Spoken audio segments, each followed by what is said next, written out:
3 of the big trip. Of the big trip. Like Ohio and North Carolina and Indiana. Big trip. Technically, we passed through West Virginia and Virginia, but we didn't do anything there, really. So. We were just fleeing.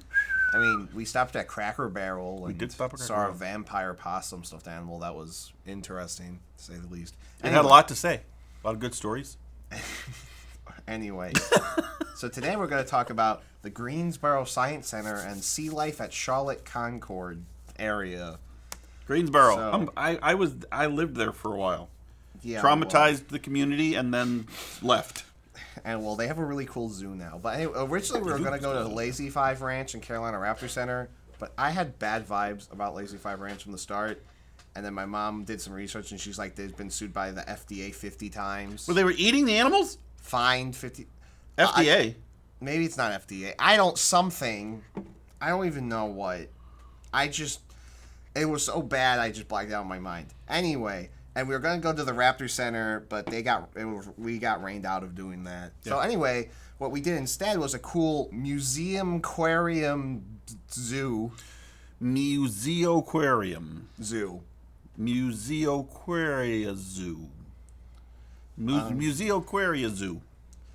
And then an aquarium in a mall. An aquarium in a mall. That sounds really bad. It sounds bad, but it was actually... It was AZA. It's AZA accredited, and everything was really nice. It's just... Yeah, it was it actually just very is nice, in a mall, and actually one of the only malls in America that's not dead. It was like, yeah, like... That mall's was crazy. Hopping, man. Yeah, anyway, on to the Greensboro Science Center. On to the Greensboro Science Center, where they had a murder bird. There was an aquarium section, which we'll cover a little bit later, and the museum section... Okay, I'm going to be honest. I didn't like the museum section. Anyway, let's focus on the cool animal stuff. The cool animals. Also, both of these, any place I'm talking about this trip that's a zoo is AZA accredited, except the bird sanctuary, which is accredited by other things and works with the AZA, so it's all good. Anyway, today, first up, we have the Southern Cassowary. The murder bird. Yes. We did talk about this on a podcast relatively recently, with the first Crazy Bird podcast, but I've done some, improvements to how I do things since then, so... And just for reference, in real life, this bird's taller than me. Yes, so, its height is 4'11" to 5'11". You're what, 5 foot... 3'1" or something. Wait. 5'8". I think I'm 5... I'm either 5'7" or 5... I think I'm 5'7". Okay, well, I'm so like you're 5'5". You're 5'6", and then mom's 4 probably or 5'5". Yeah. Anyway, yeah, so... Wall this short, bird's taller than you? Yeah, it can be, yes. Yeah. And it can weigh 129 pounds in females and 64 to 75 pounds in males. So the females are actually bigger. Twice as big? Yeah. Wow. I feel like I kind of need to check that. Yeah. But no, that's not horribly uncommon. Like birds of prey, the females are usually larger than the males. But twice as big? I don't know if you can see me looking this up or not. I mean, are the males just very I'm svelte? just going to Wikipedia. Yeah, you might. Also, I think it's great. Oh, you can't trust Wikipedia. Especially with animals, every source I go to... A reference guide. Is like a scientific paper. As with anything on the internet, you know. But also realize my stuff is animals. Yeah. And animals... There aren't a lot of people embellishing... like humans and stuff. But animals, it's just all science papers. And okay, so cassowaries can weigh between 33 and 168 pounds. Okay, that doesn't really help me. Well, 33 to 168. I mean, I guess that... Females... significantly larger and heavier. Yep. Wow. Yeah, so that's cool. The females are actually bigger. I thought that was right, but I checked to make sure. Anyway, also, they're not super sexually dimorphic, so these are two different individuals we saw at the zoo. I have no idea which one was which. They're just both murder birds. Okay. Their diet is mainly fruit. They're frugivores. Unless you tick them off. And then their diet is kicking you in the gut. That is not a diet. And killing you. That is a defense mechanism. They have a taste for defending It's actually not shown on this figure, which is kind of sad, but...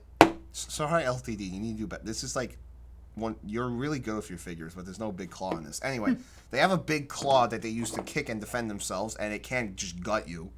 That's not an exaggeration. But They mind their own business, are frugivores. If you give them their space, you should be fine. So basically, Except that one guy who randomly got kicked off a small cliff into the ocean out of nowhere. But besides that one guy, the rest of you should be fine. So basically, scavengers hire these little murder birds as like their personal chefs. Could you go kick the life out of that? That's not how Let it that rot works. in the sun. Don't listen to this guy. He's here because he I knows was how a to make scavenger. technology I'd hire work. a murder bird to prepare food Yes. for me. Anyway, so because they're birds, are in class Avis and order Cassaiformis and family Cassauridae, which includes northern cassowary, southern cassowary, this one, and then the dwarf cassowary. So, which dwarf is still quite a big bird. Yeah.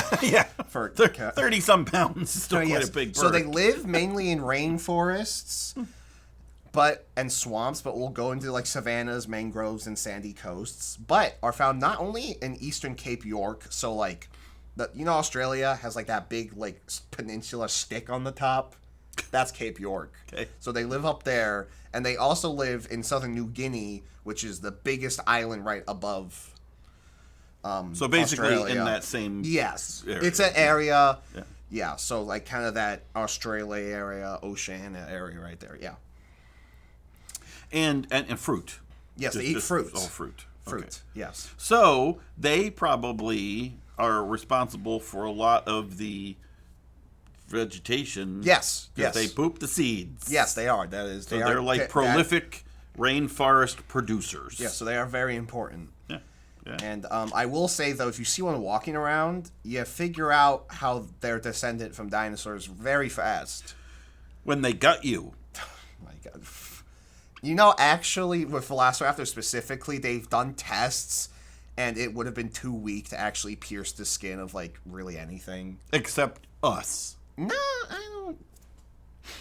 But like, especially We're like, pretty squishy on I the think outside. they tested it against like a pig, like carcass, and like the claw couldn't.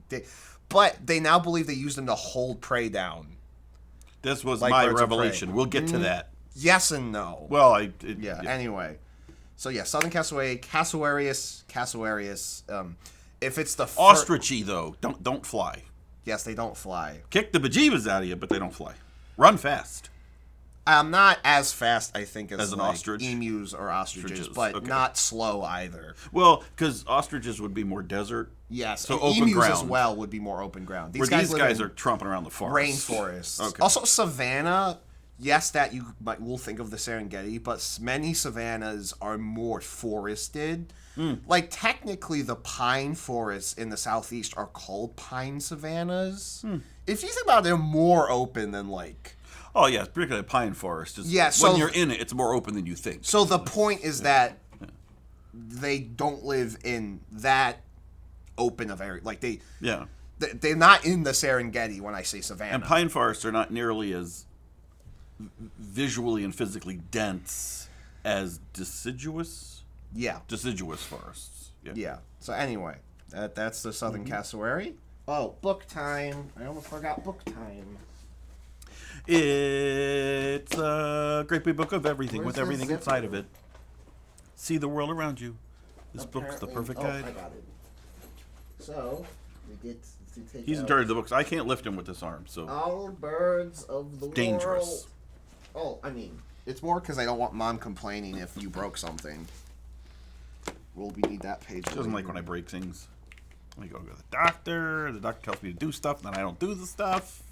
Yeah, you are a problem. Anyway, where's Cassowary? Oh, Cassowary's like literally like in the first couple pages of the book. I probably should have checked. You got top billing. You had a good agent. Oh, so yeah, here we go. Here we go, agent. Family Agent. Cassauridae, which actually also includes the emu, by the way. Okay. But yeah, which makes sense because they're all the ones from Australia.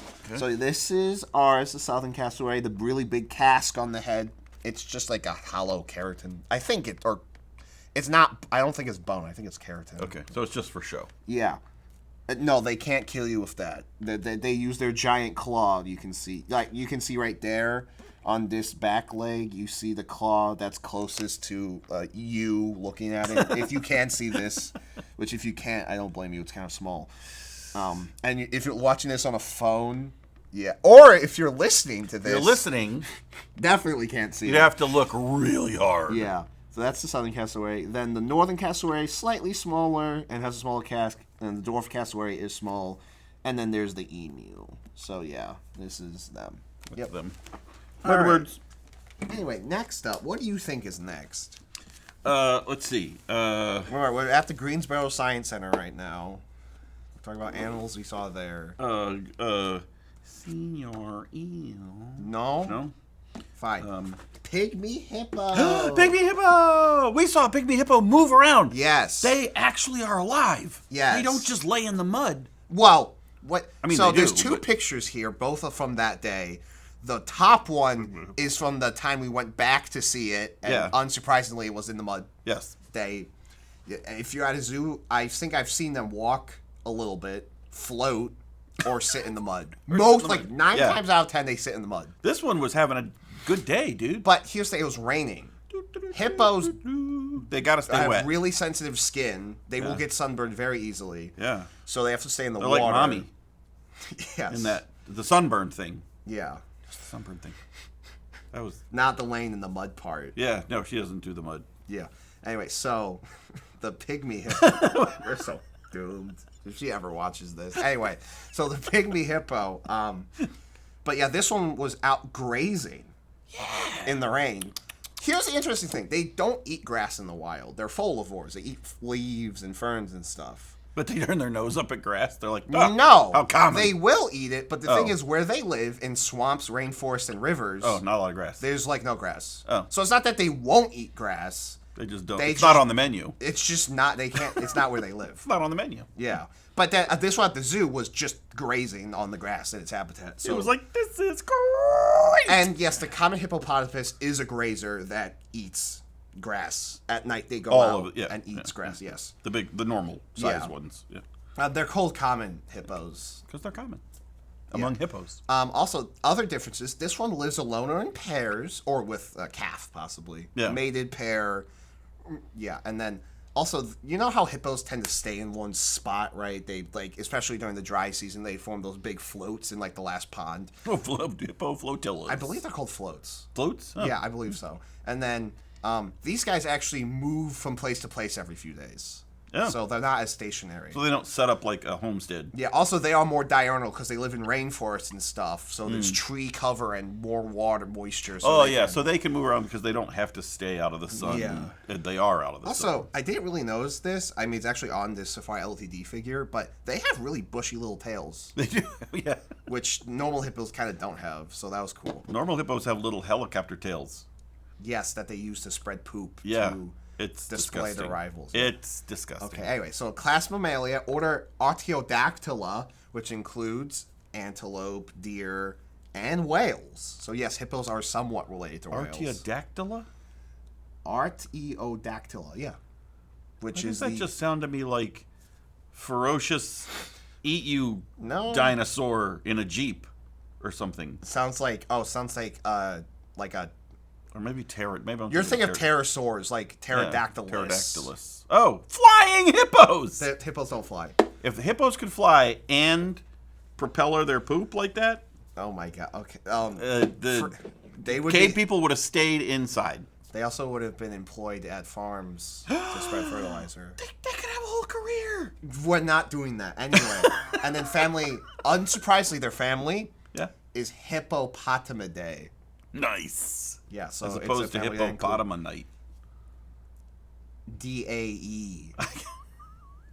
Anyway, so length. So they're pygmy hippos. So their length is 4'9" to 5'7". They're adorable. Length. Yeah. Most people probably know about Modang, the baby pygmy hippo. Yeah, and then their height is 2'5" to 3'3" at the shoulder. Oh, Venus. Mars.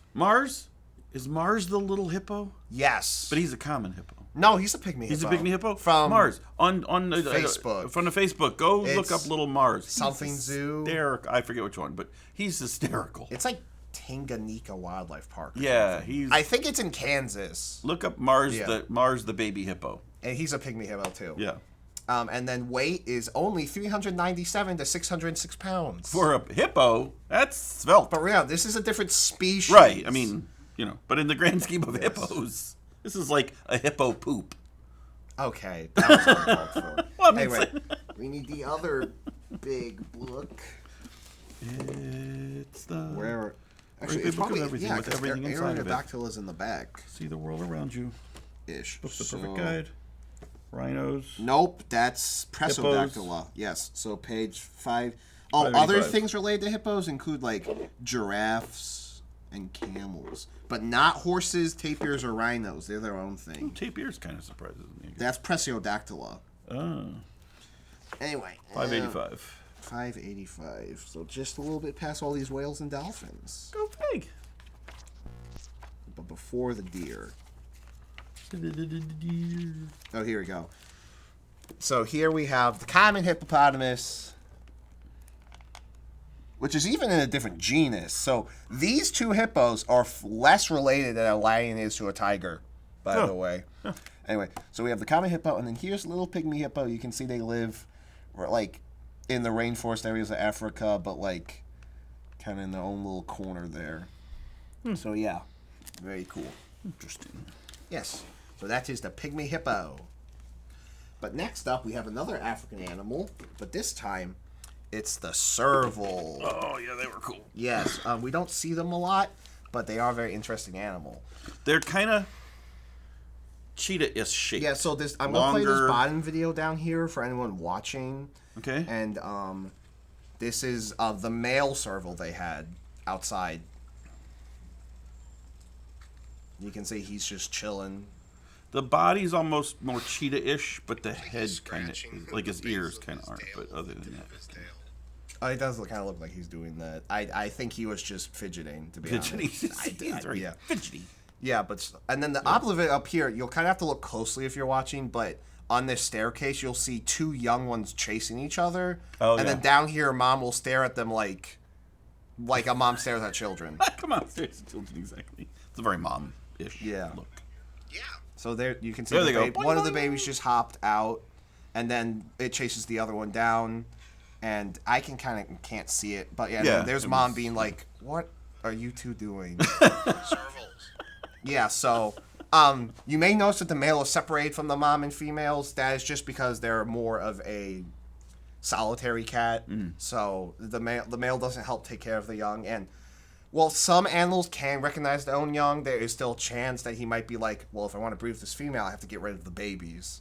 So, but I will say it's not guaranteed, but sometimes in nature, a father can recognize his own kids and won't do anything to By them. scent or But something. still, it's not worth the risk. Not worth especially- risking it. yeah. In a zoo, particularly. It's not Yeah, worth it. so anyway, but their normal diet consists of rodents, and I mean 80 to 97% rodent is their Nice. diet, and they have around a 50% success rate. Oh, that's And the pretty high, actually. well, this was like one study, which Yeah. is, but still that's high. And the females with kids actually had like a 62% rate, which lions Women are always better hunters in the Guess canine, what? in the You know the feline. lion's hunting percent, Yeah, right? yeah. 20. Yeah, really low. Yeah, servals are 50. And the only other animal that's really famous for their hunting success, which is also 50, is the wild dog. Yeah. And they're very famous for that. So the fact that the servals are that successful. Now, in defense of lions, I mean, the lionesses are very good hunters, and they hunt together, and they would. Yeah. But the things they're hunting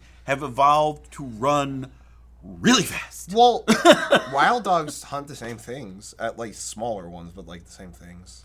But wild dogs, aren't they smaller, so move faster than a They lions? are. They're also more endurance runners, while lions are Yeah. more sprint runners. Yeah, lions are all muscle and power, and so the fact that they catch any of those gazelle type things is That's why amazingly lions tend impressive. to hunt more often like the bigger stuff like zebra and wildebeest, while the main food of wild dogs is impala, which is a very faster. small, agile gazelle. Yeah. Okay, yeah. So that's what I mean. They are solid Actually, muscle, it's but a very lanky gazelle. It's not small. It's but lanky. lions really need to get close, Yeah. and then they can overpower something if they can get their hands on it. You know. So back to Yeah. Leptotylurus serval. It has its own name, its scientific name. Very fun. Nice. Class Mammalia, order Carnivora, family Felidae. It's a cat. Big surprise. Length 2'2" to 3'3", and height at shoulder 1'9" to 2 foot. So not huge. At weight 20 to 40 pounds. They can be found in Mediterranean type habitats, which is have shrubland, forest, woodland that kind of looks like the Italian countryside in the south. Okay. Oh, okay. Maybe like very south. Maybe a little less the countryside, more like Sicily is like, I think, all Mediterranean. Anyway, marsh, prairie, swamp, shrubland, savanna, river, and mountain. These are very widespread animals across all sub-Saharan Africa. Okay. Just not like the rainforest or the extreme desert, basically. Okay. Also, There has to be sufficient rodents. they are occasionally kept as pets, but that's not a good idea. not recommended. Yeah, because they are a wild animal and they're not domesticated. And I think you sent me something about the whole fox thing. I think you sent me a video about like the fox experiment in Russia. Because that's a famous one. It's like, oh, we can domesticate animals very quickly. They weren't being domesticated. They were adapting to being in human care because we kept selecting ones that were nicer to people. That you could get closer to. Yeah. Oh, yes. There's a whole thing about they would have someone approach the animal, and whichever animals let you get within a certain distance, those would be the ones that they'd separate out. Well, those animals were already reacting better with humans because they were letting you get closer. Also, the thing is, that's not domestication. But it was something about then they get white in their coat. Yeah, and they get curved ears, and it's like all the same gene is connected to all that. Yeah. So but the point is that, yes, that was a very important study, and yet we talked about this like 3 separate times in my classes so far, so I'm pretty familiar with this. Except I don't remember the guy's name because A, I don't remember names, and B, he was Russian, which I can't pronounce. A lot of hard consonants. I can't pronounce English. I can't pronounce Russian. Anyway, point is they're not being domesticated, but yes, they were being like bred to be more comfortable around humans. So and the odd little thing you can go look up is that what they found is that all domesticated animals that and whatever level of domestication, they would tend to then suddenly get patches of white in their fur, which didn't show up in the non-domesticated ones. Or if it did, that animal basically went extinct because that died because that's not and good their for ears camouflage. you would tend to see more floppy ears, Yeah, which you bigger don't typically eyes, see, things like and bigger. that. Yeah, so these little visual, adaptations that just showed up throughout when you kind of limited the gene pool to animals that were friendlier to humans. Those things showed up. Particularly the white patches in the fur thing they were really studying. So anyways, you can go look that up. Speaking of domestic, interested in the serval, they can breed with domestic cats, and they create a hybrid called the Savannah cat, which is smaller than serval but still very large, and is a domestic cat. There is some regulation on them, especially if they're like the Savannah cat isn't like one bred from other Savannah cats. It's one made from a serval, like Gen 1 or 2. There's some... because obviously there's regulation on the serval. Yeah. And if they let you... So... But if you found a Savannah cat, which I don't know much about Savannah cats, so I don't know, maybe they are crazy. But if you really wanted a serval, let's say, maybe look at a Savannah cat instead. Yeah, that's like a Zorse. Yeah, a zebra and a horse. Yeah, something like that. Because Zorse. Yeah. Anyway, so Kelly Cuoco. Jamie. I have Big no Bang idea. Theory. Cuoco has one of those anyway on her farm. A Zorse. Whatever. Cool. Anyway. Cuoco. Book, mammal book. That's gonna be towards the back with Carnivora in it. Okay, not that far back. Okay, so that's otters, seals, Probably not with the seals. bears. Oh, here we're getting there. Canines. Is felines like in the middle here or no? Civet. Oh, yeah, here we're in felines. felines. Yeah. There's several right there. There's several. Okay. So yes, they're in their own genus. They are a very unique cat, though they do resemble the caracal, which Yeah, yeah. we flip to like, can you? Is caracal here? Yeah. So this is the caracal. Okay. And then you can see it's somewhat similar to the serval. Yeah. And the serval can also hop high like a caracal, but I'll save that for when we talk about the caracal, because servals, again, hunt mostly rodents. But yeah, so this is the serval. They do have kind of a friendlier face. Yeah. Like to humans, and that when you're saying like animals who domesticated develop bigger eyes that seem more sympathetic to humans. Because look at this face of a purely will gut you on a random Tuesday Okay, that's a little intense, but yeah. feline So point. or our dog Maleficent. Don't keep like Be careful with wild animals. Yeah. Well, just don't get wild animals as Yeah. pets. Obviously, there's a difference if you get a leopard gecko. They're not domesticated, but it's a leopard gecko. It's a leopard. Again, still do your research because Yes. they are very fragile. But yes. Yes. Anyway, moving on from the moral lesson, we have the brown-banded bamboo shark, our first fish of the trip we're going to discuss. Nice. Now, you may be curious because if you look down here at this bottom one is a brown bamboo shark adult. Okay. And these two, the plush and the big picture by the Christian Glore, are juveniles. So as they mature, they lose the stripes almost entirely. You can see the adult here that we actually saw at the aquarium is just brown. So Maybe if you look really closely, you can see the dullest stripes. So when they're out on gravel and stuff, maybe this helps them camouflage more. But when they're hunting, being darker is better. Well, no, because the point is that this is a youngster. Right, but when they get older, yeah, they're out more hunting brown. and stuff. Maybe the darker. Yeah, they don't need. Also, they don't need to hide from predators as much because now they're a fully grown. Yeah. 3'5" shark that eats like fish and stuff. Other fish. Also, the other shark next to it is a closely related epaulet shark. You can't see it well. That would be a shark for another day. They have a big black circle on their side. Yeah. You might have seen a couple on the trip, but but. So these are a group of sharks related to like wobblegongs and stuff. Yeah, and wobblegongs. I like wobblegongs. Despite being called a cat shark, this species, they aren't related to the cat sharks. That's a different thing. Okay. But these guys are related to other guys that can sit on the ground, like epaulet sharks, wobblegongs, and even related to the whale shark, actually. So these aren't swim or die. No, they do not use obligate ram ventilation, which is where you have to swim to keep breathing. Yeah, there's some sharks where the only way they can get water to flow over their gills is to be swimming through it. Yeah. And that actively, they're forcing that's making the water go. Where these guys, like regular fish, can... Also, I actually got this plush at that aquarium. This is from the Sea Life. All the Sea Lifes, it's a series, and at least in North Carolina, they have a few locations. They're all very good. I know if you look at it at a glance and you're in a mall, I don't blame you for being like, that's got to be some tourist trap with like 20 dead fish in it. But it really was nice. It was really nice. It's AZA credit. You can't just be AZA credited. This is a whole thing. So, yeah. And they had some really good presentations about the animals. And and they have like a turtle rescue center in there, it was which was really funny because the turtle was hiding, so you could only really see the two stingrays randomly in there. But yeah. That's besides the point. Like, obviously, and saying that the animals had places to hide. Yeah. They even had a cool tank where like these fish that constantly swim, it was a big circle around you, so the fish could swim the entire time. Yeah. And they could just keep swimming, which that was cool. Yeah. Which it's not only cool to see, but I bet it's good for the fish because if they're constantly swimming like that, I bet it's good for them. Yeah. But yeah, so this is a young brown-banded bamboo shark, Chilocilium.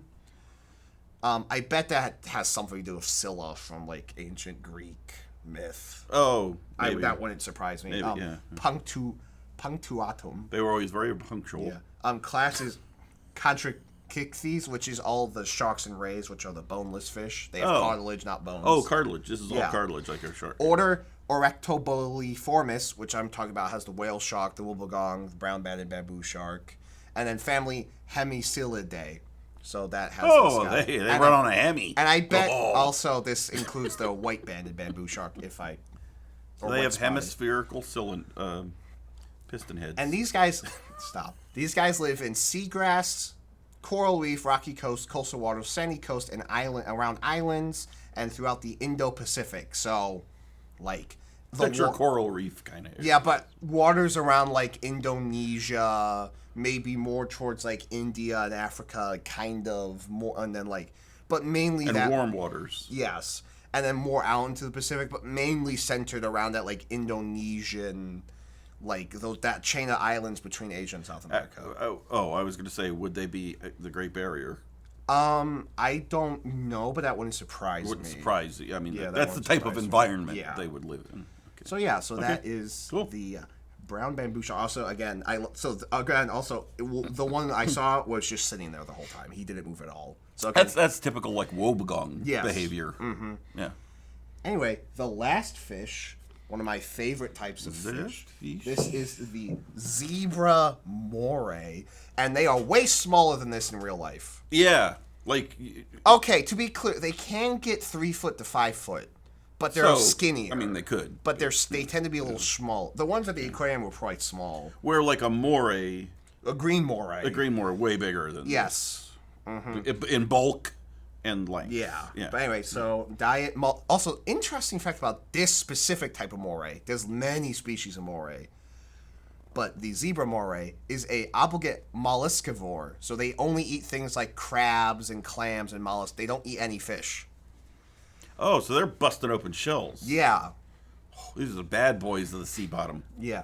Class Actinopterygii, which is the bonefish. So like the river otters. of Order the ocean. Angliformis, which I believe is just like eels and their relatives, and then Moranidae, I believe, is the family that's morays, more or less. Zepta. Yes, their scientific name is Gymnomyrnana zepta. I can't. Reina? Gynomorena? Gynomorena. No, zepta. Something like that. Yeah. Zepta. So again, also Indo-Pacific, but more into the Pacific. So like even I believe around Hawaii, you might be able to see them. But these are like, walruses do that too. Clams and stuff. Yes, walruses eat. Walruses. Yes. So these eat kind of the same thing. Yes, it's Okay. interesting to think about. But these guys also will eat things like crabs and stuff. So softer. Yeah, but crustacean. Yeah.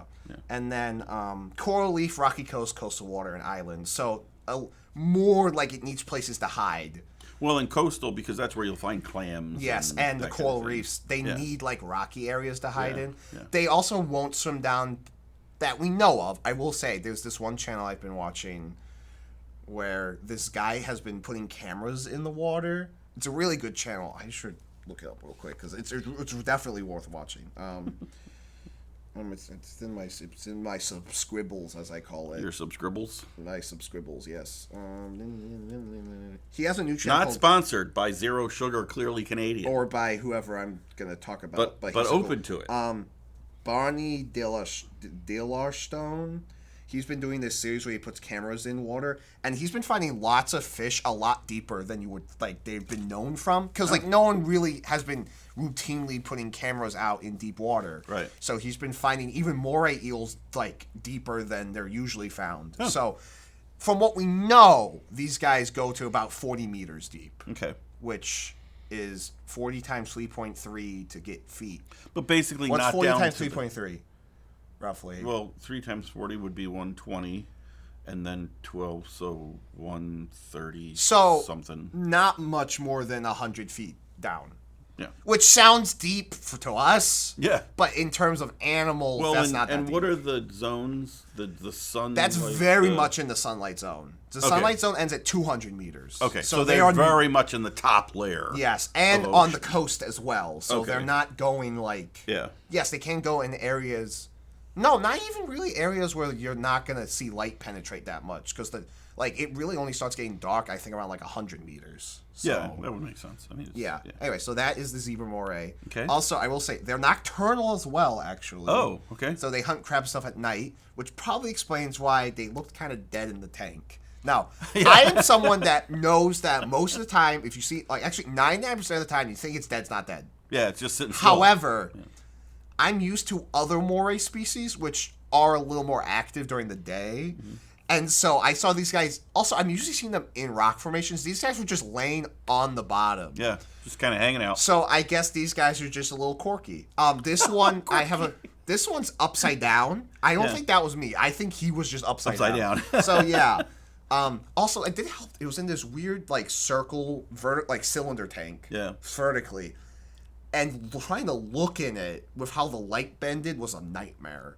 So that didn't help either. Yeah, the curved glass, and it was thick, obviously. Yeah, so these I would guys, think they that were also maybe eating clams and stuff, they'd probably be more active during low tides. Would yeah. that kind of make sense? I mean, Well, I don't think they live deep. They wouldn't. oh, deep they enough that wouldn't they get caught wouldn't in tide care. pools. Or they wouldn't yeah. care. Okay. Yeah, because they can't go on land. I'm thinking of when we go but clamming. thinking of a fish that can go on land, the large-scale four eyes. Now you may be like, what do you mean 4 eyes? They don't have 4 eyes. They do have 4 pupils. So, you can see it in the picture here from Bloodshot 20 on Wikipedia. How apropos. And then also watch this video. So they sit at the surface. Right. And their eye is kind of split in half. Okay. Where the top half has pupils that look up above the surface. Oh. And then the other two pupils look below the surface. So the pupils above the surface can adjust to the sun and everything above, and the pupils below can adjust to the light. So you know how if you're standing like on the beach, you can get kind of close to a fish, they won't notice you that much. These guys will see you. They'll be like, dude. Yeah. I spy with my two top pupilly eyes. Again, besides being called four eyes, they only have two eyes. Yeah, but but I mean, think of that adaptation. And still having four pupils is crazy. Yeah, I mean, so these pupils will be probably smaller because the sun is, during the day, where these will be a little bit larger to look down into the darker water, adjusting, the aperture of the pupil. That's kind of Also, interesting. while doing my research, I found out that somehow that's not the only weird thing about them. Like I said, they can go on land to forage. Okay. Well, in the water, they suction feed. On land, they actually can, move their jaws to, kind of, pull things in. Not necessarily chewing, but, grab things. Are they, the thing on land, are they like lungfish? Can they breathe for a while? No, I think... Or at least hold their breath? Well, they probably can gulp a little bit of air. I mean, think about, the gourami we had. He gulps for air. Well, but I'm thinking of lung that can actually I don't breathe think a little bit. I don't think he's a lungfish level. Okay. But yes, they can go on land for a bit. Okay. Kind of like they beach themselves. Yeah. And they have asymmetrical genitalia. Asymmetrical. It's all till one side. Bends to the left. Yes. Okay. And also it's there seems to be no there seems to be no pressure pushing them to evolve a certain direction. It seems to be completely random. Well, but is it like the males to the left and the females to the right? So each one can be either. Park next to each other? No, it's either a male can be right or left and a female can be right or left. So do all the righty tighty lefty loosey, do you gotta pair up with a girl here's the one thing. Positional fish, to you? They're fish, so they probably lay their eggs and then the male fertilizes. Oh, so it probably doesn't matter. Yeah. Okay. Which is probably why there's no pressure. Oh, yeah. Because for example, I know there's a fish, we learned about this in one of my classes, where it has a mouth that leans to one side, and they grab on the bigger fish for a bite. Okay. And then the fish it'll lean towards one side. Okay. And then that fish will develop more armor on that side. So then they'll evolve to switch around, and then the fish will and then they'll go back and forth over time. It's like... Yeah. But yeah. So, but despite all this weird stuff I should have said this is the bonus animal. Yeah, this is the bonus animal. You'll probably have done the effect. It's like, bonus animal. Anyway, they do have counter shading like normal fish. For example, like this brown-banded bamboo shark. Oh, yeah. Which has His you belly's... can see the belly's white, so when you're looking at it from below, it looks like the light like from the sky, below. like the light. And then from above, it looks like the dirt and so stuff. when birds look down or fish look down, they see dark like they would looking down. Yeah. So that's our bonus animal. Unfortunately, I don't have a book for him, but I do have a book for the other fish. Okay. So for the shark, I have Sharks of the World, a complete guide. And trust me, it's a complete guide. It's a complete guide. So give me a minute to find the brown-banded bamboo shark. We'll be right back. Brown-banded bamboo. I'm going to say it's going to be under B. Like, a lot. What? He'll probably be under B 3 different times. Brown band 280 and 288. This is a cool book. Oh yeah. Also, so each category is it'll show you all the animals of that group and compare them, and then they'll have an individual informational panel for each one. Like a lot of detail. Oh, I'm actually almost right there because I was in. Yeah. So here are the carpet sharks, which includes bamboo sharks. Wobbegongs. Well, actually, yes, but this is specifically a little group of carpet sharks. Oh, okay. And the one we're looking for is this one. So you can see the adult, there are stripes, but they're very faint. And then the kid has a lot of stripes. You might want to look at it. So that's the brown bed. Also, it seems to be the largest one. Yeah. I believe these are roughly the scale. Also, the epaulet shark I was talking about, yes, they have I wasn't kidding, they have a big black circle. But yeah, you can see these are closely related. And then let me just flip to the. See, and this book had a lot of detail about each of them. Yeah. All kinds of- So brown-banded bamboo shark. Yeah. So you can see. Yeah, Great Barrier Reef. They reach down there, and then like northern Australia, like Chinese coast, southern tip of Japan, Indonesian islands, even like the eastern coast of India. So yeah, And this is the first time we've used this one. Sharks of the World: A Complete Guide, most comprehensive reference guide to the world's sharks, now fully revised and updated. who knows? They might have released another version. Covers since we more got than this. 535 shark species Yeah. from around the world. I mean, a lot of good detailed. If you really like sharks, Also, a lot of good detailed information this about them. I got this book at a shark exhibition at the Natural History Museum in New York. So I don't know where you would get it if you're not there. Well, it's Princeton Press, Yeah, so it's probably other places. Wild Nature Press. Yeah. But that is the Wild Nature brown-banded Press, so bamboo yeah. shark. And then for the zebra moray, somehow this book of the moray it picked was the zebra moray, so that's convenient. Bony fish, like I said, and then zebra moray. Oh yeah, this one's cool. Yeah. Oh, they can weigh up to 22 pounds. So Yeah. not a small fish by any No. means, but not a green moray. No. So yeah, zebra moray. You can see. Also, I like that they have the red in them. That's cool. Yeah. I like red. And you can see their range does extend to like about Hawaii, and they even can be found like on the Mexican coast. So yeah, they're a little more widespread than the brown-banded bamboo And this shark. just reference is the one that we have always called the Great Big Book of Everything. Smithsonian but Animal. It's really the Smithsonian Animal, And the this definitive is, visual like, guide. This book's like been around with me my whole life. This has been around a long time. I don't know when, but it's got to be Yeah. not long. Unless they have a new version of it. But They it's, probably do, but yeah. So that's cool. Yeah. Anyway, September 2011. So you were probably 6 years old when we got this. Anyway, so hope you all enjoyed. If you want to learn more about eels, including the green moray, which you Yeah. can see me posted up to next. Sorry, that's my generation. Senior Sitting eel. next to it, and you can see I was very excited. Yeah. I rarely take pictures of myself or have someone take pictures of me. Mainly because he just does it all the time, so I don't have to. But anyway, you can see me next to the green moray, and you can see the green moray is quite big. Yeah, compared to this. And that wasn't even a huge, it was large, but I think they can get a little bigger than that. But if you want to learn about that, check out my favorite Modern Animals 2026 podcast. Yeah, we'll put a link to that. Yeah. The green moray is discussed there. Yeah. And stay tuned for next time when we talk about my first of 2 days at the North Carolina Zoo. Which will actually be days 5 and 6. Yeah? Well, we're starting with day 5. Yeah, day 5. Because it was 1, 2, 3, and then we drove on day 4. No, it was 1, 2, we drove on day 3. This is day 4. Oh, this is day 4. Okay. But it's the third day. He has no idea what's happening. Alright, so hope you enjoyed and see you next time. All right. Okay, I'm never doing that again. That was weird. Bye. Pinos out.